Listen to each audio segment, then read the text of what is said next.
Hey, it's Star, and today I just want to talk about something more serious, friendship. Since this is such a serious topic, I want to lighten the mood a little bit, so after each section, I'm gonna blow the recorder. Friendship definitions. So my personal definition of friendship is just someone that you can consult with, someone that you can just talk to, someone you hang out with, someone you play games with. It could be any of those things. And Google's definition of that is a person whom one knows. Okay, that's a little too much, but it's basically a person that has a bond of mutual affection. Your friend has to actually like you in order to be your friend. And according to the psychology dictionary, it says that friendship is a voluntary relationship between people that lasts a long time, and those involved are concerned about each other. It develops from shared interests and experiences, and it's mutually gratifying. And those involved are concerned each other. I like the aspect that it says that it lasts a long time, that people are caring about each other, and that it is mutually gratifying, so that it's not someone that just acts the way his friend wants him to act just because, but because they're both enjoying whatever activities they're enjoying. Friendship expectations. One of the things that I believe I struggle personally with is this thing called unspoken expectation. When you make friends, there is not a contract that says you're not supposed to talk to me behind my back, you're not supposed to do these things. There's not those expectations. It's not clearly set.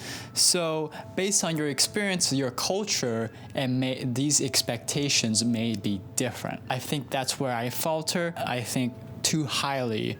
I think that a friend should help you with every aspect of your life, but in actuality, they're more of a section of your life that you just enjoy being with. It doesn't have to cover or know everything about you, but they can just be there and enjoy the time they spent with you. Oh my gosh, what am I doing? What am I saying? I don't know. So because of these high expectations, you may be pushing people away that are actually wanting to be friends with you. And that's kind of a dangerous route, because when you push people away, you start feeling more lonely. You're alone a lot of times. Even when you are pushing people away in a party, you could always feel like, although you're in a party, you're the only person there, really. It feels like this. When you decrease the amount of friends you have, you can have low self-esteem when one of your friends decides not to participate in something or / reject you to do something together. It's not really their fault for rejecting. They have their own reasons. Maybe they're busy, maybe they have plans already. They don't have to say, but it's not because they're evil and don't want to spend time with you, unless you're a bad friend. Because you rely on such a small number of friends, if one rejects you, you'll feel bad about yourself. It's like, what is wrong with me? Do people just not like me? But in fact, it's more because it's just a normal social behavior. But because you have less friends, with a rejection, it can feel a lot harder. It hurt a lot more. What am I saying? I don't know. I gotta restart that again. Okay.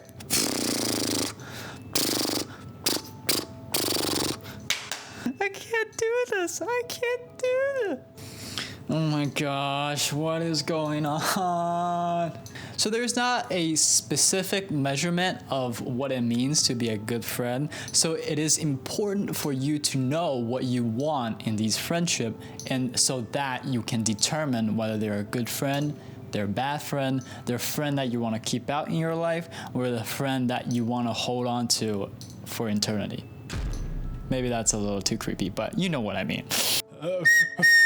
So one of the most essential part of your life when making friends is when you're young. before you're in kindergarten, your family knows other families with kids. You know them because they're friends with you, with your family. So that young age, you essentially practice your social skills, that your toy is to be shared with others. You gotta treat people nicely in order to get what you want. You wanna praise them in just little things so that they're happy, that they like you, things like that. And that really builds your social skills in the future for kindergarten, for different type of schools, middle school, elementary, high school, college, or after. And these friends are more situational. They're essentially building you up as an adult into the adult world, where you may not find that many people that are also looking for friends. So for school friends, they're more situational, and that most of the time you don't talk to them after you graduated that school. And for me, that was probably the saddest part. After you graduate, only the people you really, really, really, really, really cared about, you still contact with them. And those people maybe moved away. So you don't really know their situation. You don't have that connection that school has given you before. You may not feel as connected, and those friendships are lost over time if you don't keep up. But for certain friends that they are still in your city, essentially if they move, most of the time it's hard to rekindle that friendship again. And then obviously you make friends while working, but personally I feel like people that you work with, you have to be careful. You don't want to have that affect your work, and that's kind of like a iffy thing, if you know what I mean. And also, I added this part as like a gaming friends. So there's friends that you game with, you hang out with, you go to malls with, you just enjoy being with them. And it's not because they go to your school, it's not because they share those aspects, they just want to have fun with you. And that's really what you need in a friend, just someone to hang out with.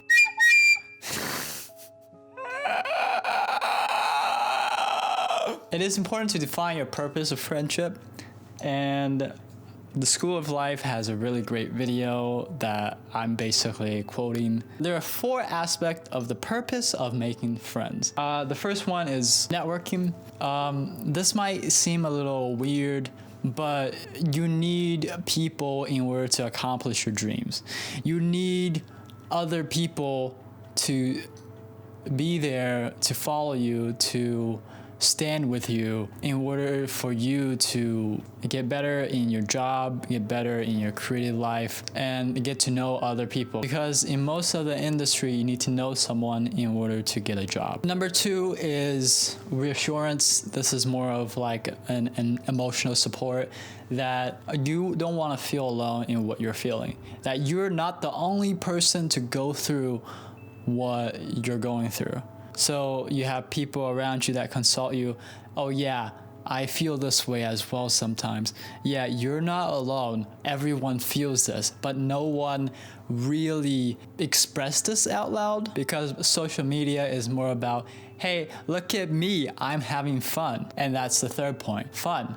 You do want to have fun with your friends in whatever activities you like, maybe watching a movie, going to the beach, hiking, things like that. And that's really important, because your life can be so dull if you just work, and like work. When you have a dull job, you kind of spend 40 hours per week there, and there's not really anything interesting. There's not really anything to do, anything fun. But one of the purpose is that if you make a friend at your work, you guys both know that it's kind of boring, but because you guys share this bond, you guys can joke around each other, hang out afterwards, just have fun. And the last one is just to clarify your mind and kind of know what your thinking process is, because it is somewhat hard for you to think alone, because a lot of times you just want to consume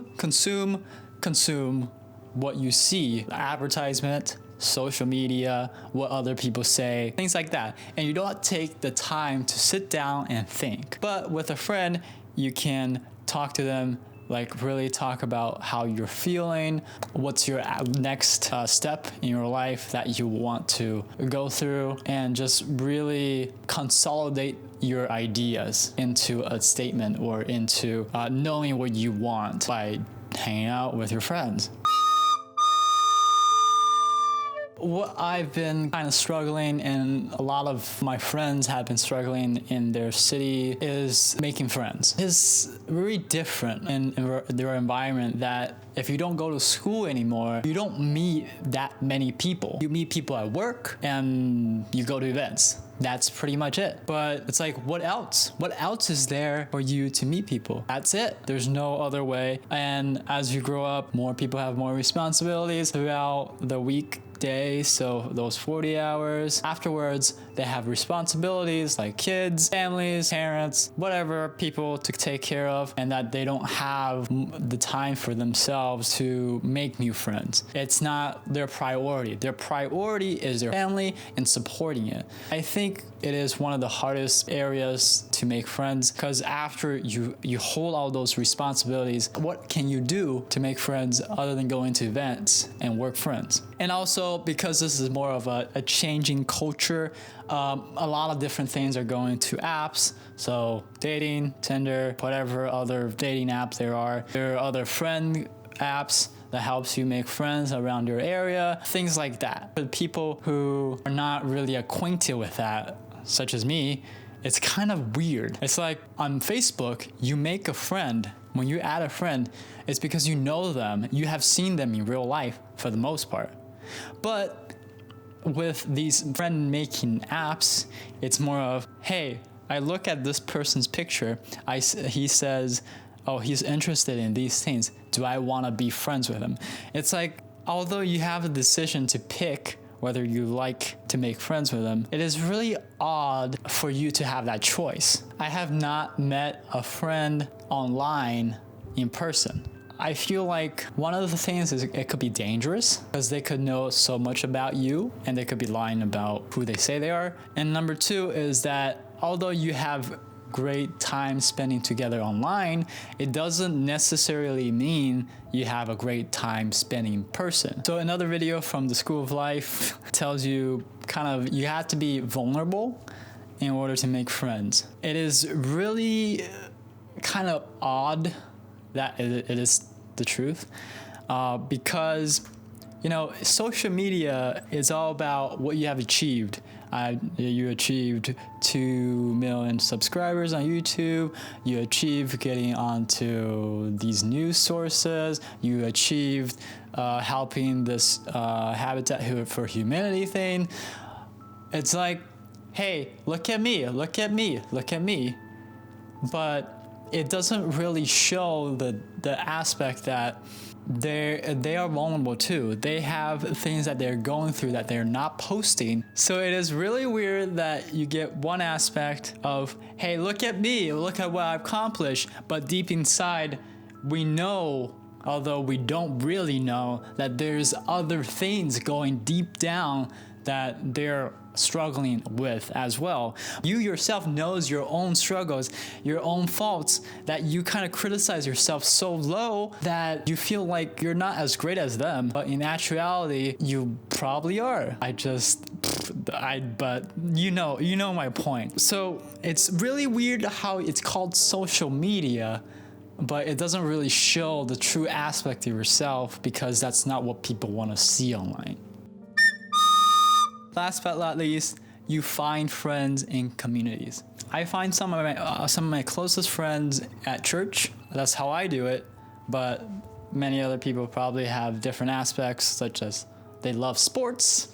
Sports, hey, I don't understand that life, but sure.